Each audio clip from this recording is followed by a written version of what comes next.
I am making this video to showcase my current project. It is a hostile and stressful farming simulator set in a subway station that's converted into a bomb shelter.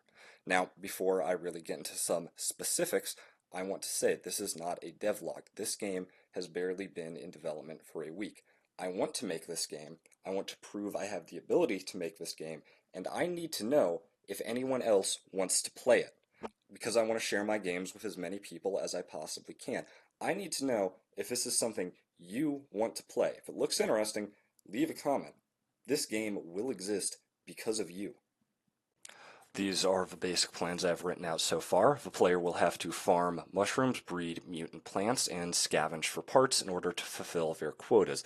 Think Stardew Valley, but in the Metro universe. Key features are a physics-based inventory and storage system, fully diegetic UI, procedural animation, and an actual end goal. This is, at its core, a tile-based farming game where you control, maintain, and expand your own personal farm. Time is divided into days are grouped into seasons determine what plants are available, and of course you must plan your activities wisely in order to succeed, yada yada yada yada.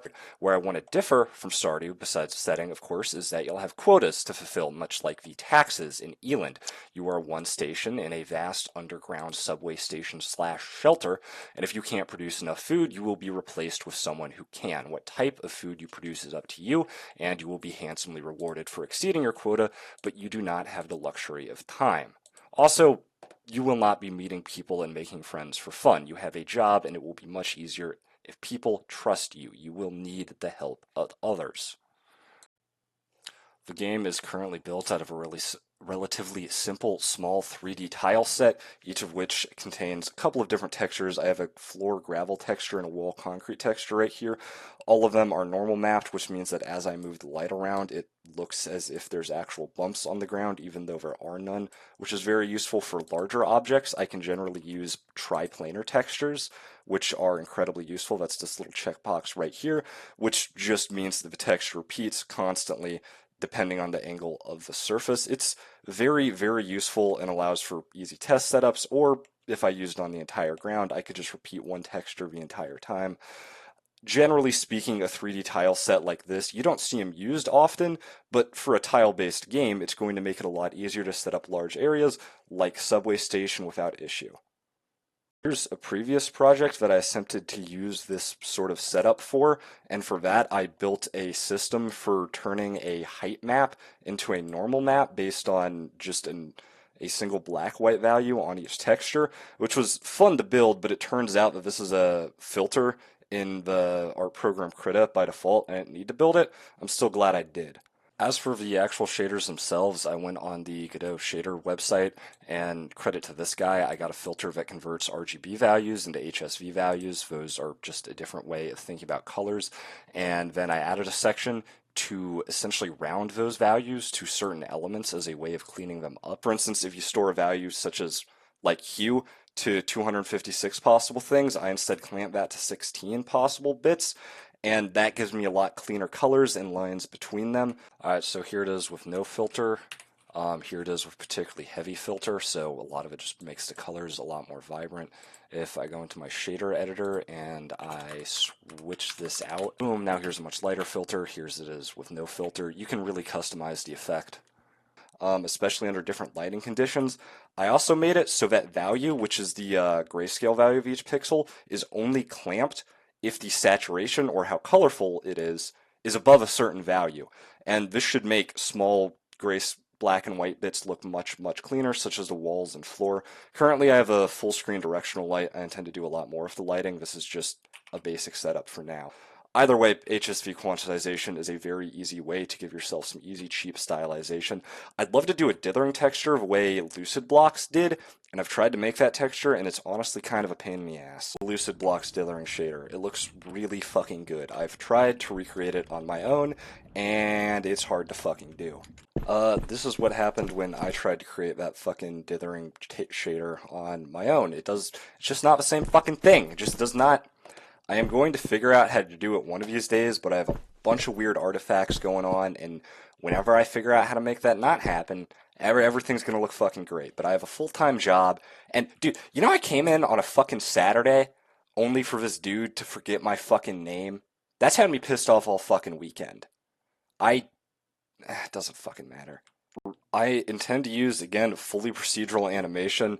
It can be very, very goofy looking, especially when it gets stuck in certain positions, but I think it's worthwhile, even with weird glitches like that little arm thing that happens when you jump, because fuck it, man. I don't actually have to do a walk animation. This was 20 minutes set up for an entire full body rig, and once I make an actual player model instead of the placeholder, I can just slap that on there and the animation will work exactly the same way, which is hugely convenient and useful. This is the player model set up in Blender, very simple set of animations and bones. I think knowing how to do this is borderline prerequisite for most modern forms of game development, but again, all I have to do is update the actual model instead of a skeleton. Skinning should work fine, everything else should work fine. I really like using Blender for this sort of thing. I'm going to be using fully or almost entire, close to fully procedural animations in every project I can. It's fun.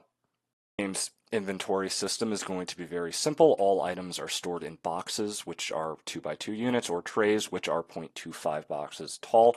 You can stack boxes on top of tiles or on top of each other's, and you can stack them on your backpack. Your backpack is effectively one tile worth of storage. It'll work much like the backpack in Astroneer, where all items are physically rendered and placed onto it. You can also place items on carts for moving them around. These are going to be the main method of transport. Because, of course, you're in a subway system, you're going to need to find creative solutions for farming along long, straight lines, using carts for stuff like hydroponics and transit.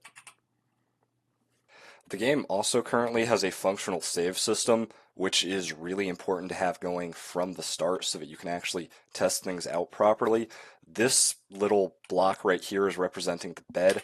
You can press E to save, go back, pick up a block, move it around, yada yada yada, put it wherever you want, place new fucking substrate on the ground, which is an important concept in mushroom farming. Stop, go back to the bed, do, slap that, reload the fucking Godot editor, yada yada yada. Boom, everything I just placed in the ground has now been spawned in properly. It also saves the position of each cart and block, even if the blocks do fall off, that's a minor issue in the physics system, but yeah, whatever. Some of the technical details out of the way, I hope I've proved that this is a game I can make and that I want to make, and it will have some unique systems, which I think it'll need, especially to compete with everything else on the market. The other thing I'm really going to have going for me is that it's not a fucking cozy game. I think people need and want that. I hate cozy games. I really hate cozy games. Okay, there is nothing that pisses me off more than seeing some fuckwit advertise their game as cozy. And you know why? It is because it is a message that says this game will not challenge you. This game will not ask you to learn a new skill. It will not ask you to make a tough moral choice. You'll never encounter anything in this game that makes you feel anything besides a vague sense of like, oh, huh, it's relaxing. It's relaxing. It's cozy. Now, that we have so much more that you can do with any type of art. If you want a game that'll let you sit down and waste your entire weekend and not feel anything but relaxed, boom, yeah, there's plenty of shit you can do with that. If I want that, I'm gonna take a fucking nap or an edible and scroll Instagram Reels and give you the same fucking feeling as playing a cozy game. It's as if a game is announcing that it has no substance, no reason for being made besides the fact it'll let you waste your time. That they offer nothing. Nothing. And with that said, there's nothing wrong with a game being relaxing. I want this game to be relaxing. I quite like Stardew Valley a lot. I just don't respect the games that it inspired. I think of it kind of like a Thomas Midgley Jr. situation for video games. Again, I do like Stardew Valley, and that's a core part of the concept for this game. Thing is, every time I play Stardew Valley, I boot it up, and I get to the end of a season, and I get a shitload of money together, and I plan out exactly what I'm going to do for the next 30 in-game days. I know what plants I'm going to grow, I know what I'm going to make, I know how much money I'm going to make, I know where I'm going to spend my time, and then the actual season starts, and I've got nothing to fucking do. I want a game that makes you, a farming simulator specifically, that makes you adapt on the fly to an extremely hostile environment. Shit like crop blights and fucking mutant rats eating your shit and bizarre taxation quotas. Again, I fucking love Elon.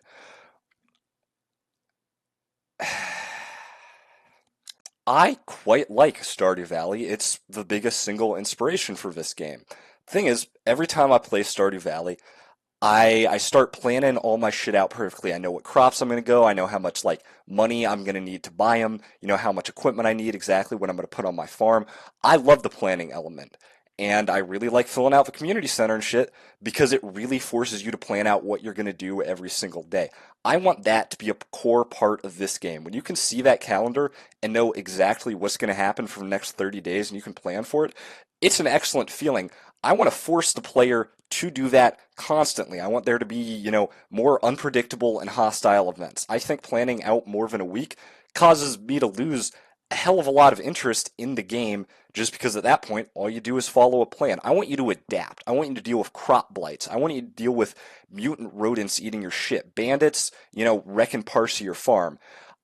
I get how that could piss some people off. This game is not going to be for absolutely everyone, including a lot of Stardew Valley fans. I hope it will be for some people. I hope it sounds really interesting because this game sounds fucking awesome to me. I cannot wait to play something like this. Fuck summer, winter, fall, whatever the fourth one is. I want a game where the seasons are like radiation, fucking flooding, freezing, radioactive flooding. That's my current concept for the season of this game, and I am incredibly excited for it. I want you to have to adapt to a lot of different things on the fly. I think it'll make for an incredibly interesting farming sim. Anyway, that's all I have so far. Again, this is a very basic demo that I've got pulled up. I still stand by it. I cannot wait to work more on this game. So if it seems interesting, if it seems like something you would want to play, again, please leave a comment and let me know, because I think it could be pretty fucking fun.